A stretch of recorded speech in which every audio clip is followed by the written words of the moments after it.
K7 కుటుంబ సభ్యులకు నమస్కారం.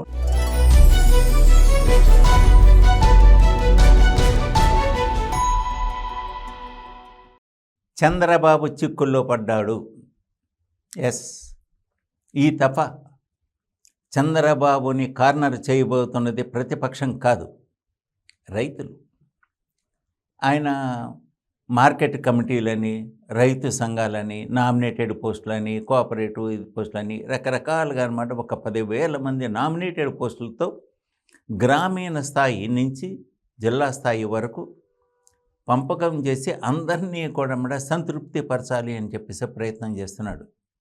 కానీ ఒక కరెంటు బిల్లులు అంటే అదానీకి జగన్మోహన్ రెడ్డికి మధ్య, అంటే వైసీపీ ప్రభుత్వానికి అదానీకి మధ్య జరిగినటువంటి కరెంటు ఒప్పందం మీద ఇప్పటి వరకు పెదవి విప్పలేదని చెప్పేసి అందరూ కూడా ఘోషించినా ఆయనకి ఏమీ పడిచవని పెట్టారు.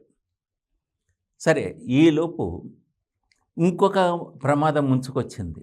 అంటే ఒక సమస్యను కనుక ప్రజలు కనుక ఒక సమస్యను లేవనెత్తినప్పుడు దాన్ని పక్కన పెట్టాలంటే అంతకంటే మించిన పెద్ద గీత, చిన్న గీత పక్కన ఒక పెద్ద గీత గీయటం అనేటువంటిది ఈ పాలకులకి సర్వసామాన్యం అయిపోయింది. ఇప్పుడు అదే జరుగుతోంది. ఆయన జిఎస్టీ అన్నాడు, నోట్ల రద్దు అన్నాడు, జిఎస్టీ విధించాడు, నోట్లు రద్దు చేశాడు.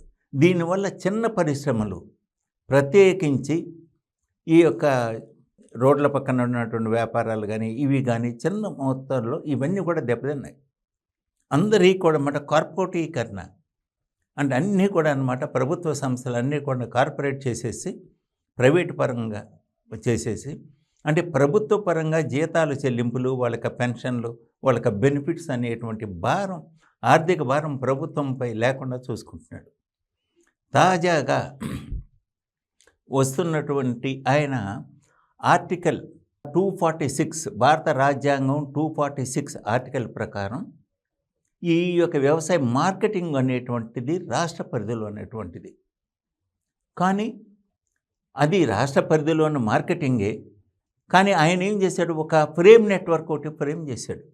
ఈ మార్కెటింగ్ కమిటీలన్నింటినీ కూడాను దీన్ని అగ్రి బిజినెస్ అనే పేరుతో, అంటే జాతీయ ఏకీకృత మార్కెట్ అని చెప్తూ ఒక గ్రామీణ వ్యవసాయ మార్కెట్లు అనేదాన్ని ప్రవేశపెట్టుతున్నాడు. ఇప్పుడు మనకి ఏ గలి అంటే ఎక్కడికి వెళ్ళినా సరే సంతలు అనేవి జరుగుతుంటాయి. అది వారానికి ఒకసారి, లేకపోతే వారానికి రెగ్యులర్గా 2 రోజులు ఇట్లా జరుగుతుంటాయి. అంతకు మించి ఈ యొక్క మన ఉత్తరాది జిల్లాల్లో అక్కడ ఉన్నటువంటి ట్రైబల్స్ కానీ వీళ్ళు కానీ వాళ్ళకి అదేంటే అడవిలోకి వెళ్ళి తెచ్చుకున్న ఇవన్నీ కూడా అనమాట ఈ సంతలోనే అమ్ముకుంటూ ఉంటారు. ఇంకా ఒక వస్తువు ఇచ్చి ఇంకో బార్టర్ సిస్టమ్ కూడా వాళ్ళకి అందుబాటులో ఉంది. అక్కడ దళారీలు కొంత వాళ్ళని ఎక్స్ప్లాయిట్ చేస్తున్నారు. ఇప్పుడు తాజాగా ఈయన వాటన్నిటినీ రద్దు చేసేసి ఈ యొక్క వ్యవసాయ మార్కెట్లు అని చెప్పేసి దీన్ని అంటే ప్రభుత్వ ప్రైవేటు భాగస్వామ్యంలో ఈ మార్కెట్లను పెట్టనన్నాడు. అంటే ఏమిటి, ఈ యొక్క చిల్లర వ్యాపారస్తులను కూడాను ప్రైవేట్ పరం అంటే పెద్ద పెద్ద వాళ్ళకి పరం చేయబోతున్నాడు. ఇంకా మనకి ఏది ఉప్పు పప్పు అన్నీ కూడా అనమాట ఇక ఇచ్చి పుచ్చుకోవడం, లేకపోతే తెచ్చుకోవడం, ఇవన్నీ కూడా అనమాట ఈ సంతలో అమ్మేటువంటి వస్తువులన్నీ కూడాను మళ్ళీ మనకి మార్కెట్లోనే, అంటే పెద్ద పెద్ద మార్కెట్లో షాపింగ్ మాల్స్లో కొనుక్కోవాల్సిన పరిస్థితిని తీసుకొస్తున్నారు. దీనివల్ల చిన్న చితక వ్యాపారస్తులు వీళ్ళందరూ కూడా దెబ్బతినిపోతారు.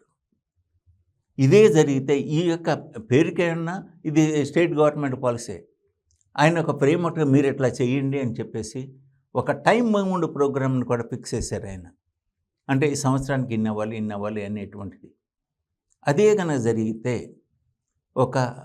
అంటే నోట్ల రద్దు వల్ల ఎంత నష్టం జరిగిందో అలాగే చిన్న చితక వ్యాపారులకు అంత పెద్ద నష్టం జరగబోతోంది.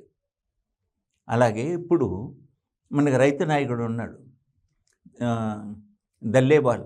ఆయన నవంబర్ 26 నుంచి గిట్టుబాటు ధరల కోసం నిరాహార దీక్ష చేస్తున్నాడు. ఆయన ఆరోగ్యం క్షీణిస్తుంది. కనీసం ఆయన యొక్క ఆరోగ్యాన్ని కూడా పరీక్షలు చేయట్లేదు. అంటే వ్యవసాయం పట్ల అంత చిన్న చూపు. వ్యవసాయ రైతాంగం పట్ల అంత చిన్నచూపు ప్రభుత్వానికి ఏర్పడింది. ఈవేళ 2025 అంటే మనకి ఇంకొక 4 రోజుల్లో ఈ ప్రారంభం నాటికి వచ్చేటప్పటికి, అంటే క్రిస్మస్ నాటికి ఈ యొక్క రూపాయి అమెరికన్ డాలర్ విలువ ₹85.20 దీన్ని అత్యంత కనిష్ట ధర అది. దీనికి 2027కి వచ్చేటప్పటికి ఈ మార్కెట్ అంటే రూపాయి ధర అంటే డాలర్ ధర ₹95 అవుతుందని, అది 2030 సంవత్సరానికి వచ్చేటప్పటికి ₹100 చేరుతుందని చెప్పేసి విశ్లేషకులు భావిస్తున్నారు. అంటే మన రూపాయి ధర తగ్గిపోతుంది. దాని ఇంపాక్ట్ ఎంత ఉంటుందంటే మన వడ్డీ రేట్ల మీద ఉంటాయి, మనం కొనే పెట్రోల్ రేటు మీద ఉంటాయి, అంటే మనం యొక్క చేసిన అప్పుల మీద ఉంటుంది. అంటే మన ఆర్థిక వ్యవస్థ కుంగిపోతుంది. ఇలాంటప్పుడు అన్నమాట చిన్న చిన్న కుటీర పరిశ్రమలు, లేకపోతే చిన్న చిన్న చిల్లర వర్తకులు, చిన్న చిన్న బజారు వీళ్ళు, వాళ్ళని బతకనివ్వాలి.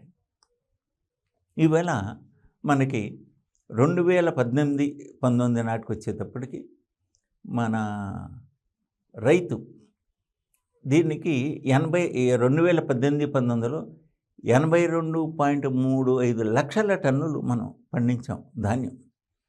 అదే 2023-24కి వచ్చేటప్పటికి 73.42 లక్షల టన్నులకి దిగజారాం. అంటే ఎన్ని లక్షలు దీనికి? అంటే ఎందుకు మన యొక్క ధాన్యం ఉత్పత్తిని మనం ఎందుకు ఇది చేస్తున్నాం? పడిపోతుంది. మనది వ్యవసాయం, మన ప్రధాన వృత్తి. ఆ వ్యవసాయాన్ని కనుక మన చేజేతుల నాశనం చేస్తాం, గిట్టుబాటు ధర రాక.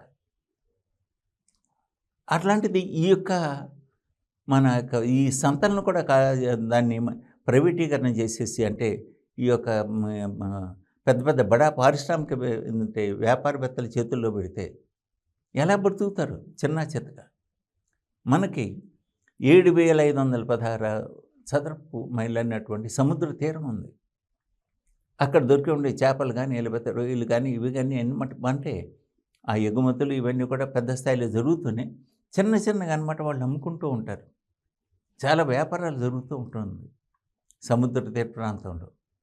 ఇప్పుడు అవన్నీ కూడా అనమాట మార్కెటింగ్ ఈ యొక్క దీనిలోకి తీసుకొచ్చేస్తే ఎంతమంది ఇబ్బంది పడతారో గమనించాలి. ఇది ప్రజల్లో సైలెంట్గా అన్నమాట జరిగేటువంటి తిరుగుబాటు, అసంతృప్తి. చంద్రబాబు నాయుడు గారికి వేళ అర్థం కాకపోవచ్చు. కరెంటు బిల్లు అదాని దాని మీద అనమాట ఆయన ఏదో మౌనమునిలాగా కూర్చుంటే ఎవరు నన్ను ఏమీ పట్టించుకోవట్లేదని. కానీ వాళ్ళు అంతర్గతంగా ఏంటి చంద్రబాబు నాయుడు ఎట్లా చేస్తున్నాడు అని చెప్పేసి వాళ్ళు అంతర్గతంగా చర్చ సాగుతోంది. రేపు ఈ సంతల స్థానంలో అగ్రికల్చర్ మార్కెట్స్ వస్తే దాని ఇంపాక్ట్ చాలా ఎక్కువగా ఉంటుంది. అందుకే చిక్కుల్లో చంద్రబాబు పడుతున్నాడు. దాన్ని సమర్థించుకోవటం లేకపోతే దానికి ఇది ఎవరో కాదు. ఇప్పుడు ఇక్కడ పోయిన వైసీపీ ప్రభుత్వాన్ని ప్రజలు ఎందుకు అంటే మీ యొక్క పాలసీస్, మీ యొక్క పథకాలు నచ్చి కాదు మీరు అధికారంలోకి వచ్చింది. మీరు అధికారంలో మీది గెలుపు కాదు, జగన్మోహన్ రెడ్డి ఓటమి. జగన్మోహన్ రెడ్డిని గద్దె దింపాలి అనుకున్నారు ప్రజలు, దింపేశారు. ఆల్టర్నేటివ్గా మీరున్నారు, మీకు మిమ్మల్ని గద్దె మీద కూర్చోబెట్టారు. రేపు ఇదే పరిస్థితి ఒకటికి ఒక్కొక్క ఇటుక మీకు అసంతృప్తి ఇటుకలు చేరుతున్నాయి. గమనించండి. సెలవు.